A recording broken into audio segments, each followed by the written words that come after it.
ស្ដីពុកម៉ែបងប្អូនទាំងអស់គ្នាមកថ្ងៃនេះមកជួបខ្ញុំទៀតណាថ្ងៃនេះបានមុខម្ហូបថ្មីទៀតហើយបងមកតាមដានមើលទាំងអស់គ្នាតាំងថ្ងៃនេះខ្ញុំបានអីគេ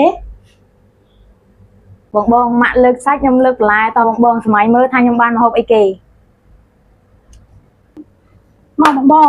មកកាត់ជើងមាន់ជាមួយខ្ញុំទាំងអស់គ្នាបងគ្រាន់តែឃើញបន្លែហើយនឹងជើងមាន់ហ្នឹងក៏ដឹងថាខ្ញុំធ្វើអីដែរមិនបាច់ចាំបាច់ប្រាប់ទេមែនទេតែខ្ញុំប្រាប់ឲ្យបងដឹងហើយថ្ងៃនេះខ្ញុំធ្វើជ្រក់ជើងមាន់ជូរហឹរ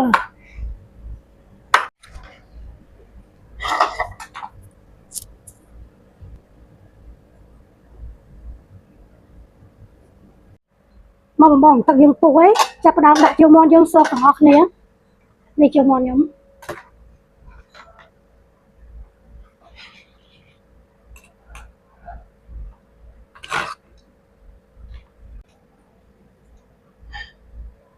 ដាក់គ្រឿងបងពលស្លឹកគ្រៃស្លឹកខ្ទឹមម្ទេសស្លឹកក្រូច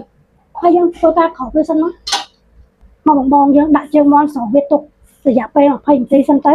ហើយយើងយកពេលហ្នឹងមកធ្វើគ្រឿងវាទាំងអស់គ្នាបងឥឡូវខ្ញុំចាប់ផ្ដើមចិតសម្បកបន្លែ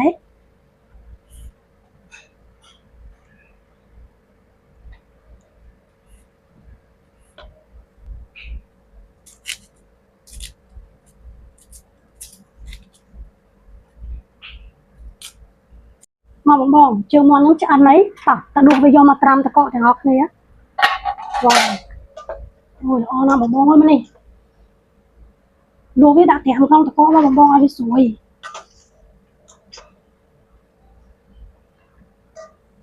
មកបងយើងចាប់ផ្ដើមមកធ្វើទឹកជ្រលក់ទាំងអស់គ្នាម្ទេសនិងខ្ទឹមស្ករសប៊ីចេងមកសាភីទឹកខ្មេះកន្លះកូនចានទឹកត្រីមួយវែក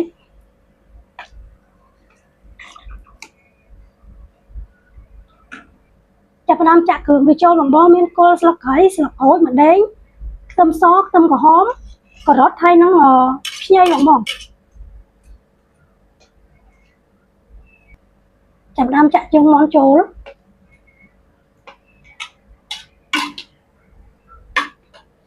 នេះបងអើយ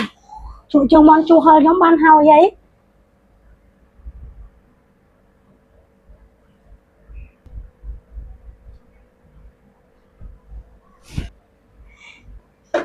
មកបងជួយជើងមាន់ជូរហឹរខ្ញុំហើយអីទៅហូបជាមួយខ្ញុំទាំងអស់គ្នាបងថ្ងៃនេះខ្ញុំទិញជើងមាន់គេបកឆ្អឹងហើយដោយសារអីខ្ញុំរវល់ខ្ញុំមានពេលតែចឹងខ្ញុំទិញបកឆ្អឹងហើយបងមានអី1គីឡូបានច្រើនតើបង2នាក់ពេលប្រពន្ធអីល្មមតិច